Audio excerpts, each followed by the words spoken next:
प्यार, इश्क और मोहब्बत की एक ऐसी खूबसूरत निशानी जिसकी तुलना, जिसकी बराबरी संभव नहीं। जी नहीं, हम यहाँ ताजमहल की बात नहीं कर रहे हैं, उसके बारे में तो हम सभी जानते हैं। हम बात कर रहे हैं हमारे इतिहास में घूमे एक ऐसी प्रेम कहानी की जिसकी नायिका ने कुछ ऐसा किया जो करना सबके बस की बात नहीं। जानते हैं उसी नायिका, उसी महारानी के बारे में हिस्ट्रीनामा में।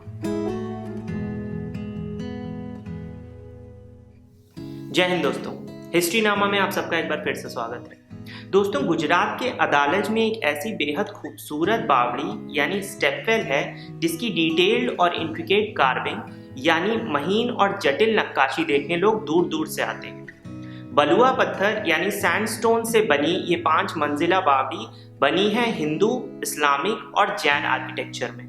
पर ये बावड़ी बनी कैसे और कैसे एक प्रेम कहानी इसके पूरे होने की वजह बनी, ये सब जानने के लिए हमें जाना होगा आज से लगभग 500 साल पहले 15th सेंचुरी के बिल्कुल लास्ट में, जब अदालज का ये एरिया कहलाता था दंडई देश।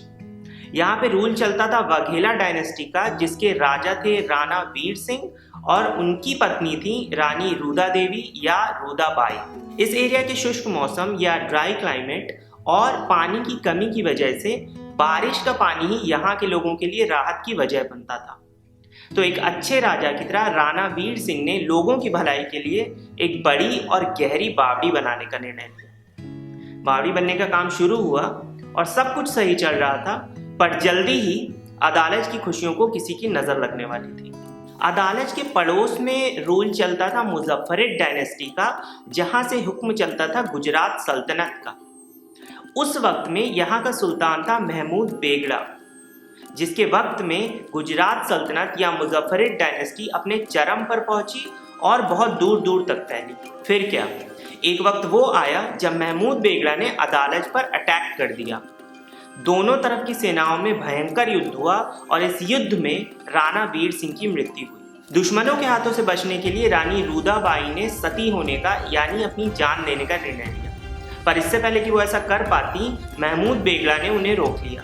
रानी रुदाबाई की सुंदरता को देखकर महमूद बेगड़ा उनसे शादी करने के सपने देखने लगा। उसने उनके सामने शादी का प्रस्ताव रखा। अब रानी रुदाबाई के प्यार का इम्तिहान था, वो हाँ कहें या ना। रानी रुदाबाई अपने पति राणा वीर सिंह से बेहद प्यार करती थी, इतना कि उन्होंने उनकी मृत्यु के बाद सती होने का निर्णय लिया। ऐसे में अब वो क्या करती? आपको जानकर हैरानी होगी कि रानी रुदाबाई ने महमूद बेगड़ा के सवाल के जवाब में हाँ कहा, यानी वो शादी के लिए तैयार हो गई। पर यहाँ पे उनकी एक शर्त थी। उन्होंने शर्त ये रखी कि वो महमूद बेगड़ा से शादी तो कर लेंगी, पर तब जब वो अदालज की उस बावड़ी का अधूरा निर्माण जो उनके पति राणा वीर सिंह की मृत्यु के कारण रुक गया था, उसे पूरा करवाएगा। महमूद बेगड़ा रानी रुदाबाई की सुंदरता पर ऐसा मुग्ध था कि वो झट से उनकी बात मान गया। अदालज की बाव का निर्माण वापस शुरू हुआ। अब तक जिस बावड़ी को हिंदू और जैन निर्माण शैली में बनाया जा रहा था, अब उसमें इस्लामिक निर्माण शैली की झलक दिखाई देने लगी थी। यानी मूर्तियों और देवी देवताओं की प्रतिमाओं के साथ साथ अब उसमें ज्योमेट्रिकल डिजाइन्स भी शेप लेने लगे थे। थोड़े ही वक्त में यानी 1499 AD में बावड़ी का काम पूरा हुआ। बेहद खूबसूरत बावड़ी बनकर तैयार थी और दूसरी तरफ तैयार था महमूद बेगड़ा रानी रुदाबाई से शादी करने के लिए। उसने उन्हें उनकी बात याद दिलाई और शादी की तैयारियां शुरू हो गई। महमूद बेगड़ा भले ही एक बड़ा सुल्तान था, पर वो रानी रुदाबाई के दिल की बात नहीं समझ पाया। एक तरफ शादी की तैयारियां चल रही थीं और दूसरी तरफ रानी रुदाबाई उस बावड़ी पे गई जिसका निर्माण उनके पति राणा वीर सिंह ने शुरू करवाया था। उनकी आंखों में अपने पति की याद और होठों पे मंत्रों का उच्चारण था।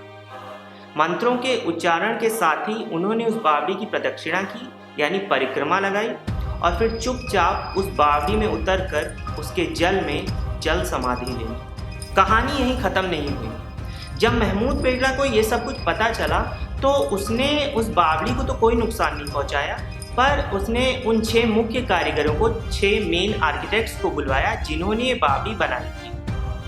उसने उन लोगों से पूछा कि क्या वो ऐसी दूसरी बावड़ी बना सकते हैं, और जब उन लोगों ने हाँ में जवाब दिया तो महमूद बेगड़ा ने उन्हें मौत की सज़ा सुनाई। दरअसल महमूद बेगड़ा इस बावड़ी की खूबसूरती से इतना ज़्यादा प्रभावित था कि वो चाहता ही नहीं था कि इस तरह की कोई दूसरी बावड़ी, कोई दूसरा मॉन्यूमेंट फिर कभी बन पाए।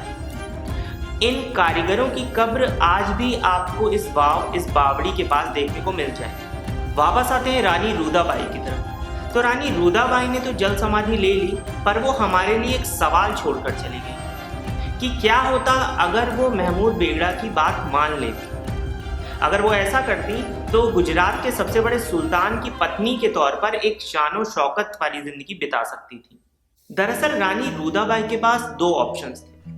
वो चाहती तो बावड़ी के बनने के पहले ही अपनी जान दे सकती थी, या बावड़ी के बनने से पहले ही महमूद बेगड़ा के प्रस्ताव को मानकर उसकी पत्नी बन सकती थी, यानी गुजरात के सुल्तान की पत्नी बनकर एक अच्छा जीवन बिता सकती थी। पर उन्होंने ऐसा किया नहीं। आखिर क्यों?